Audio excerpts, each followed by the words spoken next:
them elevated. I see another one. Are going to mature to looky here.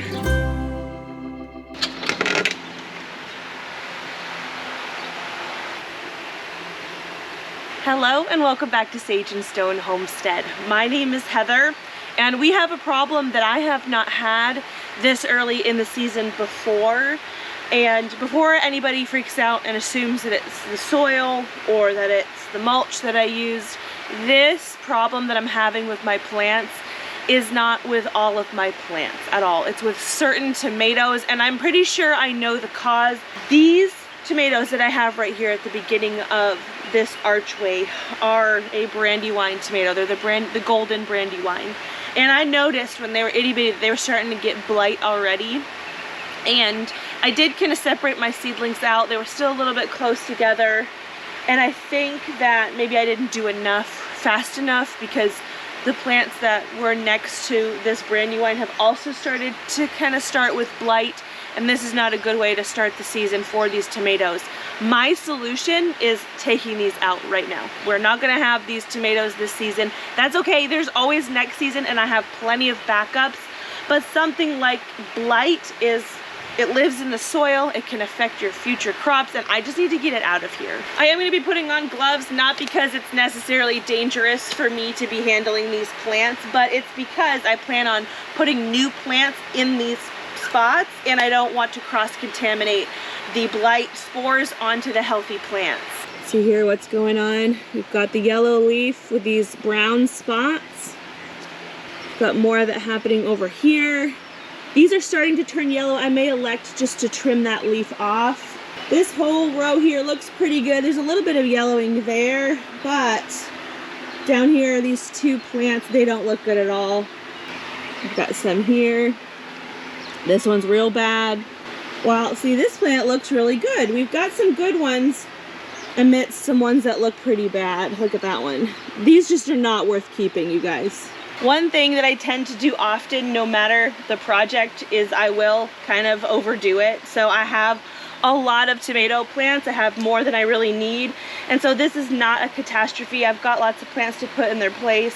And even if I didn't, we do live near a lot of Amish nurseries and things, and they sell their plants, and I'd be able to replace with what they've got.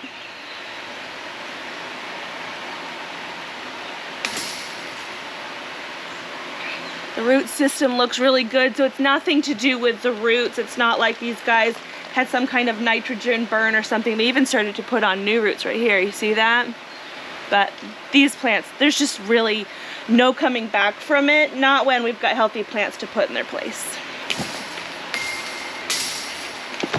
So I have thrown the diseased plants in this box. We plan to burn them and not compost them, since blight can live in the soil. I don't want to risk putting that into a future garden bed and affecting the planting holes and the plants there.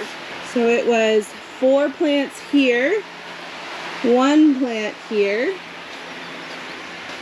1, 2, 3, 4, 5 plants here, and then 2 there. I am hearing some thunder looming in the distance, and I do have a radar app, and I can see that it's pretty hefty, the storm that's coming on. So I may just run inside and come back to this later. But I wanted to show you the hope that's on the horizon. I do have healthy plants right here.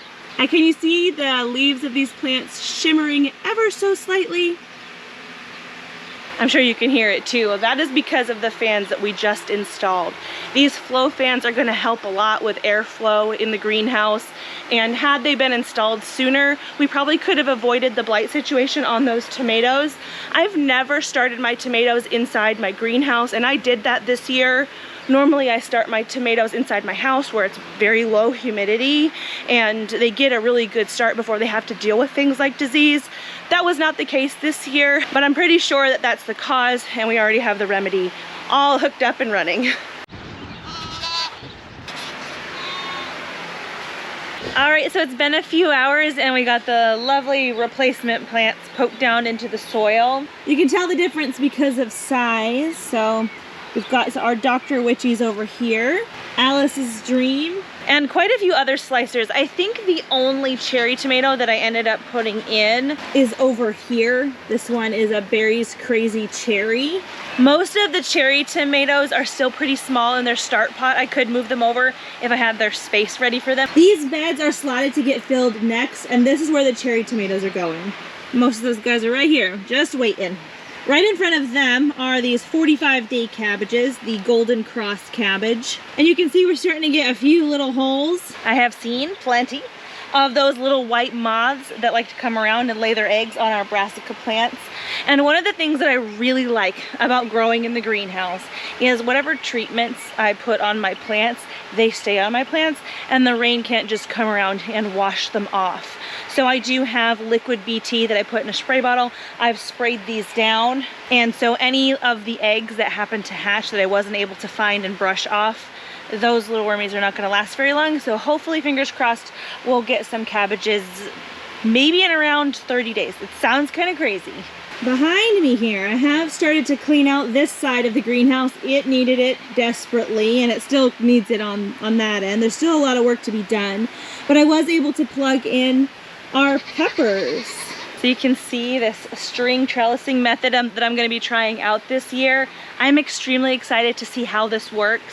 Normally we've pruned our peppers in a way where it keeps them kind of short and bushy. They put on a lot of peppers, but having the greenhouse here, I wanted to try the greenhouse growing method where you can train your peppers a lot like you would train an indeterminate tomato to grow up a string trellis like this.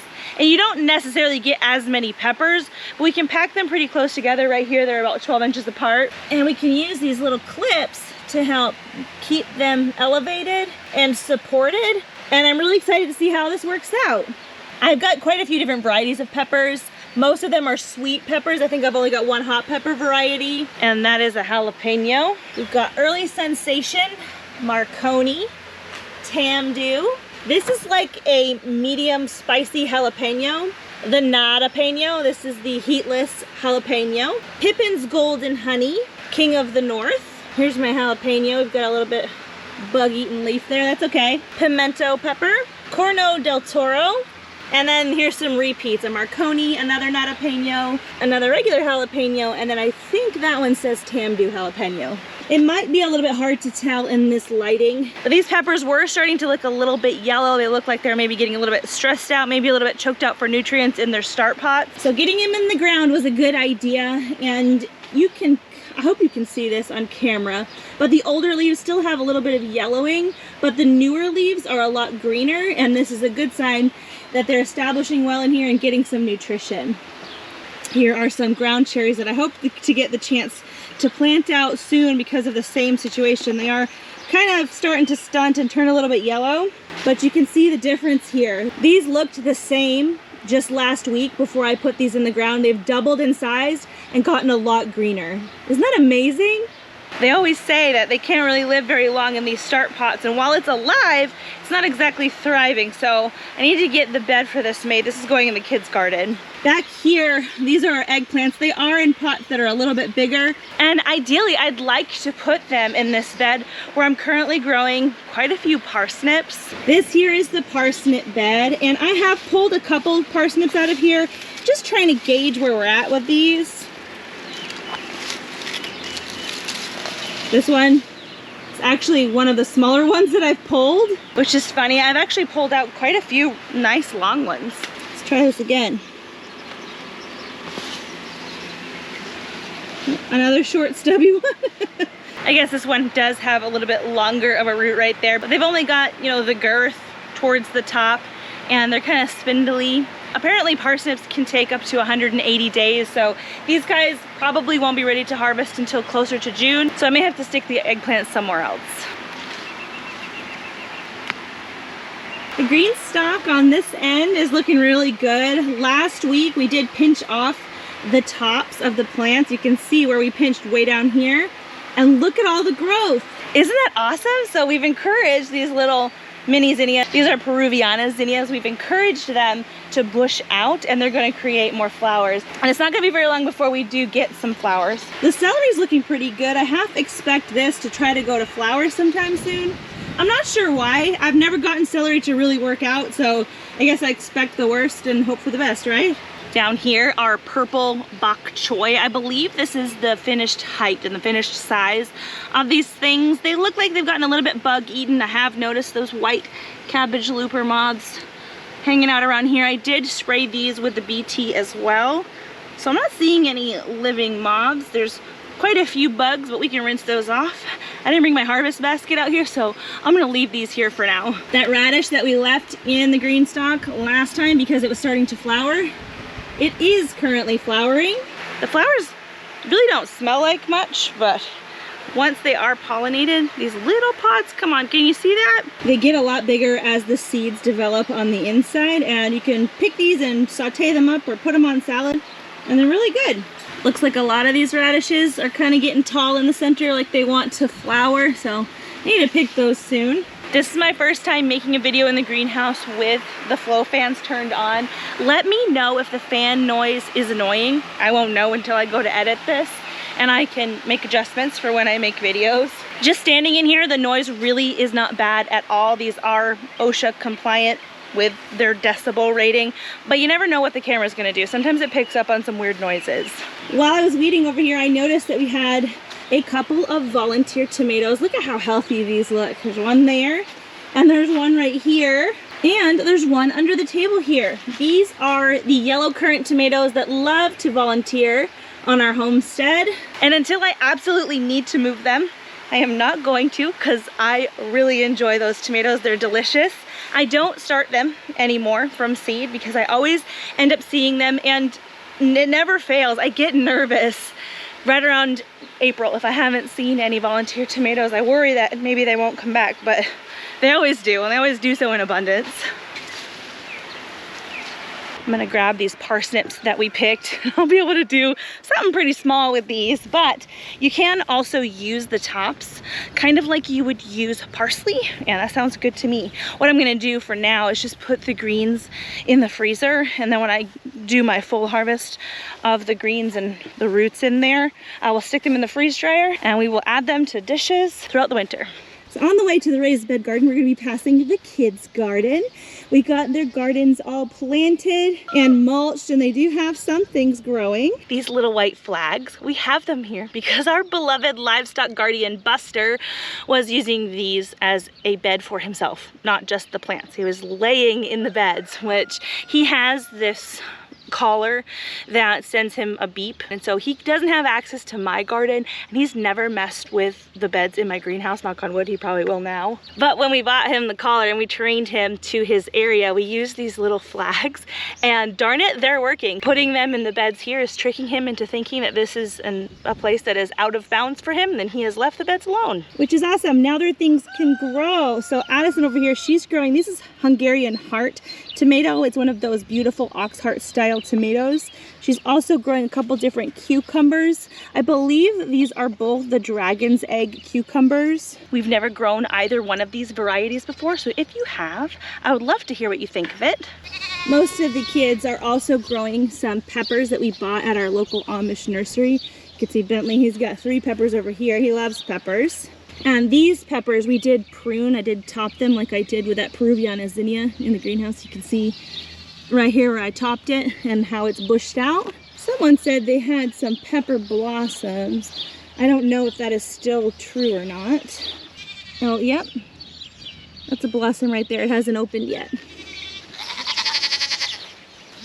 Hi, gorgeous. How are you doing? You want my parsnip, don't you? Don't touch that fence, man. Oh, I'm sorry. That was not nice. I kind of did.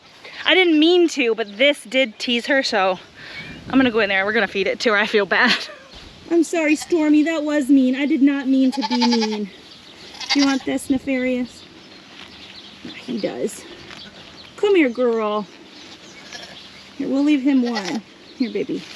You eat that one. A peace offering, sweet girl. No, she doesn't trust me. You want it? You gonna show her what's good? Maybe if I put it down. You only want if I'm holding it. What a bottle baby you are.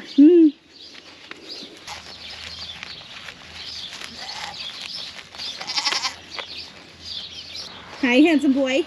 You staying out of the garden? Yeah? All of your cookies are broken in half. Do you know the difference? So my husband went and picked up another pallet of the organic soil. This is the Kellogg's organic soil. So far this soil has treated us very, very well. It's only $10 a bag for a 10 cubic foot bag, and I thought that was a really good price, especially being OMRI approved. And he also picked me up, I think it was 10 bags of this hardwood bark mulch, and that stuff has done really well for us. And I got the raised bed garden all mulched up. Look at how big and beautiful these lettuce plants are, you guys. Oh my goodness, look at this one. This is one of the issues though with putting it underneath a trellis, is the birds do like to light here, and then they leave us little presents. So we do have to make sure we wash these really well. Honestly, with leaves like this, I just take the leaf out and we don't even eat it. Check it out though. We have been harvesting so many salads. Guess I'm just gonna stick you right down in it. Like I have nowhere else to put you, huh? So you can't even tell that I have harvested quite a bit in here. There are, looks like a lot of ants, and there are some, I don't know what they are, little fruit flies. They look like maybe they're fungus gnats. But usually when I do the cut and come again method for harvesting on my lettuces, I'll follow a leaf down to the base of the plant and I'll snap it off like so, and I'll just go along and pick like that. But I have found that when they are this big and this densely packed, that I can just essentially eyeball where I think there's a head of lettuce, brace the bottom of the plant, and then just grab a handful of leaves at the top and twist them off.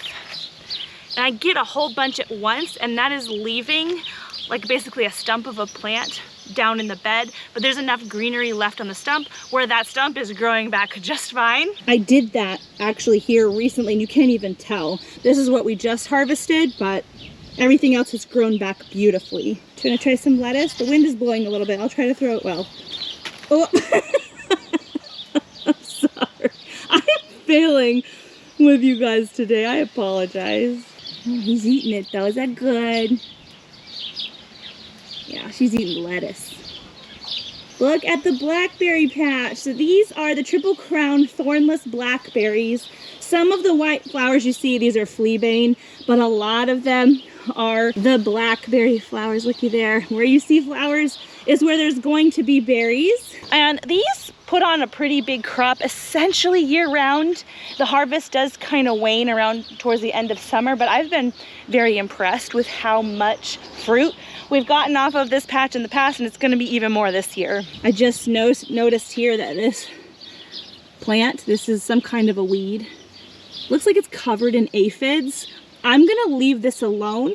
It looks like this little weed may be kind of a trap crop for these aphids, and that's fine by me. If they're gonna be more attracted to this and less attracted to the rest of my garden, I'm all for it. Aphids come in lots of different colors. These ones look like they are red, but can you see what they're doing? They're all like attached to the stem of the plant, and they're all literally like sucking the sap. They're sucking the nutrition and the vitality and the moisture just out of this plant, and that's how they can cause problems in the garden. They can also introduce disease as they, you know, cut up and bite that plant. I have not noticed aphids on anything else in the garden yet, but those cabbage moths have been in here flitting and flying around, and it's harder to treat out here because it's been raining so often. We're getting more rain later. We got some rain this morning. It's gonna be a very rainy week, and the rain doesn't seem to affect the caterpillars at all. They'll attach to the plants and stay just fine. So we are dealing with a little bit of a bug-eaten leaf out here. And I have been making quite a few harvests, and we have been able to put a lot of kale in the freezer, which is exactly what I wanted. But sometimes when I've got a few extra minutes, I'll come out, and you can very easily, oh, here we go. So these are some eggs. I hope they come up on camera. They're very tiny. They're like a creamy yellow color, and you can just brush them off with your finger. And if they fall down into the mulch, They'll hatch down there probably, but they won't be able to find their way back to your plant, and they'll be just fine. But usually once the little wormies get a little bit bigger, you can see them pretty easily and pick them off as needed. I will pay the kids like $1 per white butterfly, and that helps take care of things, but they're still flying around. There's a bunch of them. It's a thing, it happens. It's just one of the unfortunate things about trying to grow things like brassicas as we come into the summertime. I try to grow them more from the fall into the winter. We have less of an issue with the cabbage moths. I see another one. She looks pretty, but she's going through here, just laying those eggs. So these guys have really taken off. Look at all the eggs, look at them. She's doing a good job. Look at all those, you see those? Those are her eggs. She's making sure that her genetics are passing on. Holy moly, there's a bunch. So to try to stay ahead of that, one of the things that I can do, that I probably will do, is come out here with my harvest basket and I'll harvest what I can off of this kale. I'll wash them off, and that will help take care of at least some of the cabbage looper population. The Greenstalk with the Tiny Tim tomatoes is doing really well. I noticed that we have some fruit already. Some of the little plants that I transplanted in here are stunted. They haven't grown more than what they were when I put them in, and I don't know what the difference is. The only thing I can figure is when I sowed them really thickly and then separated them out to stick them in their individual pots, is that maybe I meddled a little bit too much with some of the roots. So maybe some of them got a little bit too damaged to really bounce back from in the root system, but most of these are doing really well and they fit in here so wonderfully. It's just the perfect size for this Greenstalk. A bunch of flowers, which obviously in turn will be a bunch of fruit. Everything is green right now, but these are going to mature to red. It's just beautiful. I love it. I bought these grapes. That's something that I've been trying to establish in our perennial garden this year. I do have some Carlos muscadine grapes. These guys are over here. They are growing up the trellis, and I've been training them to be one stem until they get to the top, and then I'll train them throughout the cattle panel. We've got a lot of growth on these. Here's the other one. Trying to convince it to stay on the front of the trellis. See this other little tendril here? This is a sucker that I don't really want right now. I just want the plant to focus its energy on this upward growth. So I've been plucking these off. Can you guys see what's happening with the walking onions? They're already starting to do their thing and spread their, not seed, but their little bulblets. You often see those, like that yard garlic. It's some kind of, my kids call them chives, but they're not. They have this little bulb at the top that looks like it has little tiny garlic cloves all in a cluster on the top. That's what I expected out of these, but they're essentially like a little green onions. This one here is giving you guys a great example as to what these plants do. So we've got all of these new plants sprawling out, and it's getting heavy, and the plant is just bending over, and it's going to place these guys right down into the soil, and we'll have another cluster of walking onions right here. And that's what I wanted. That's what I hoped for. It's so cool to see that in action. We very heavily harvested the oregano last time we were in the garden, and it's greened up quite a lot. It was a little bit yellow for a few days, but it's bouncing back just like I knew it would. And I have come through here and finished weeding and did some mulching. These are the Kelway chamomile flowers coming up, getting nice and bushy. I can't wait to see the buds on these. I plugged in a few zinnias throughout the garden. You'll see them here. I've got some along the whole back of this trellis here.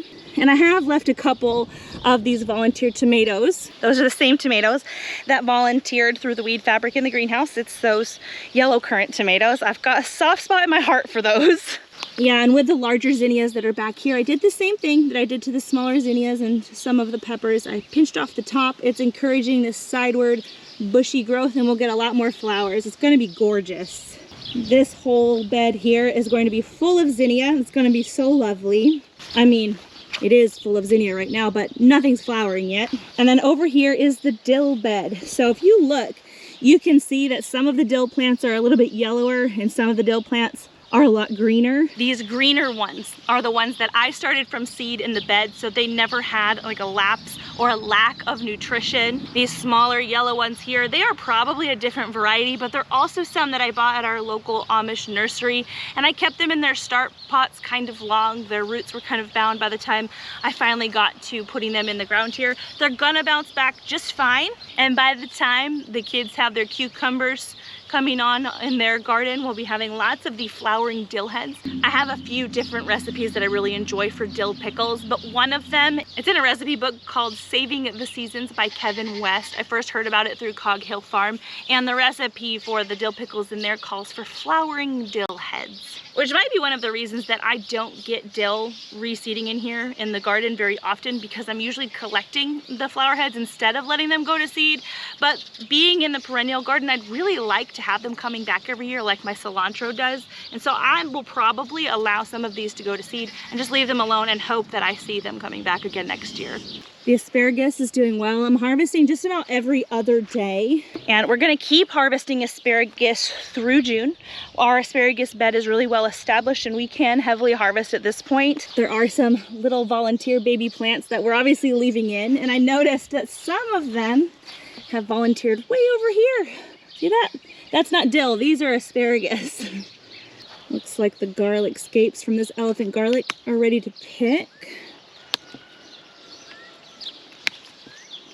And I recently took all of the cilantro that was volunteering in here. I pulled it out, I put it in the freeze dryer. All of that amounted to a half-gallon jar's worth of cilantro, which is an awesome start to our salsa season. But I wanted to free up the space for the strawberries because that's really what's intended to be in both of these beds. And so this is what we've got so far. I do have some strawberries over here in the kids' garden, which we have started to clean out and revamp so I can take this space back. But you see those strawberries? I bought the kids one of those pink basket weave style Greenstalks to put in their garden. So we're gonna be moving some of those strawberries into their garden via the Greenstalk, but some of them are gonna come over here to fill in some of the gaps. We do have quite a few flowers. The strawberries in the greenhouse matured faster than the strawberries out here. And these guys are starting to get, oops, see that one's mush.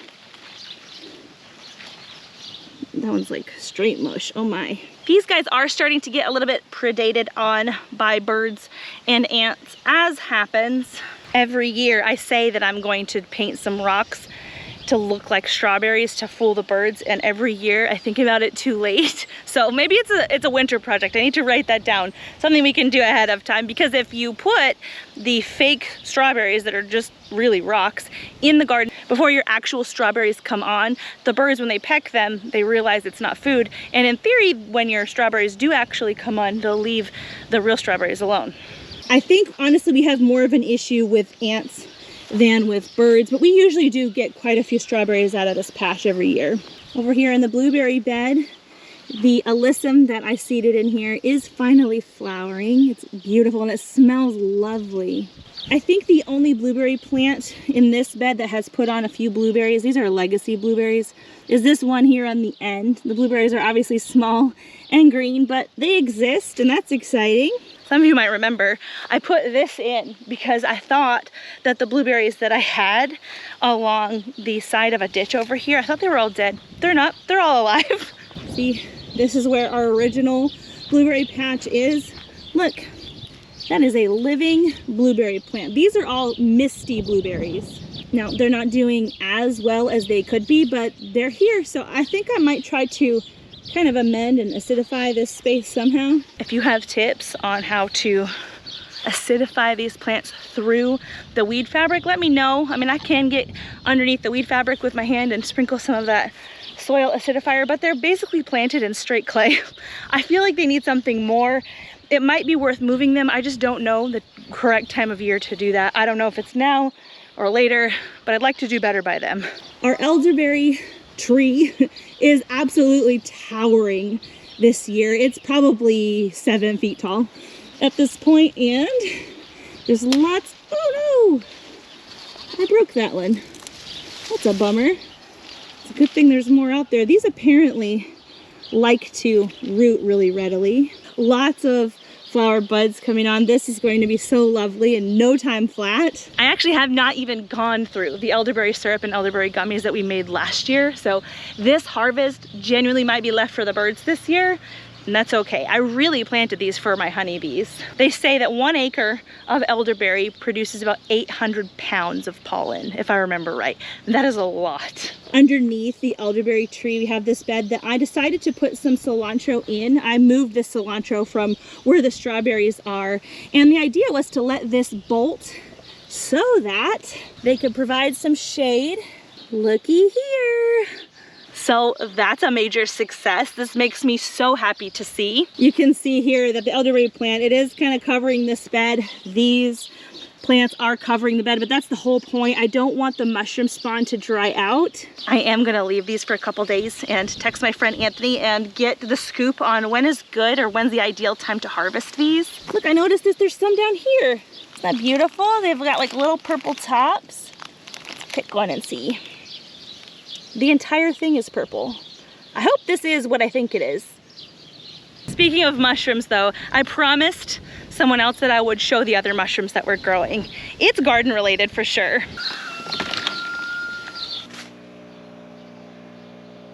We are inside what we call our homestead overflow shed. It is climate controlled in here and it has been a really awesome space for us to do a lot of things in. We live in a really small house, and when you homestead, depending on what you're doing, it can involve quite a lot of different pieces of equipment and things, just bulky stuff, food storage. We needed a space for all of that. And inside here is where we have been growing some really cool chestnut mushrooms. I'm gonna grab that block. Aren't those so cool looking? These are a lot like those button mushrooms that you can find at the grocery store. They work a lot like that in those same applications, like putting them on pizza and things and in stir fries, and we've really enjoyed growing them. Plus, I think they just look super cool. They've got almost these toothy looking protrusions on them. And this is the type of mushroom that I've decided that I'd like to grow kind of en masse here on the homestead so that I have enough for fresh eating, but also I'd like to be able to preserve some. Here are some mushrooms that just came out of the freeze dryer. They do change a little bit in color through the freeze drying process, but these retain about 99% of the nutrition from the day that they were picked, which was, you know, 5 minutes before they went into the freeze dryer. And these are good for a really long time. They would last longer if I had them in a Mylar bag, but I plan on using these within the next year or so. They'll probably be gone in just a few months, if I'm being honest. So storing them in these jars like this makes me incredibly happy because I like to see the harvest. I'm gonna give these guys just another couple of days and then we'll probably eat this particular bunch fresh. If you guys do want some more information on the mushroom packs and how to grow them, how to harvest them, I made a playlist specifically for all the mushroom things and I'll put that up here.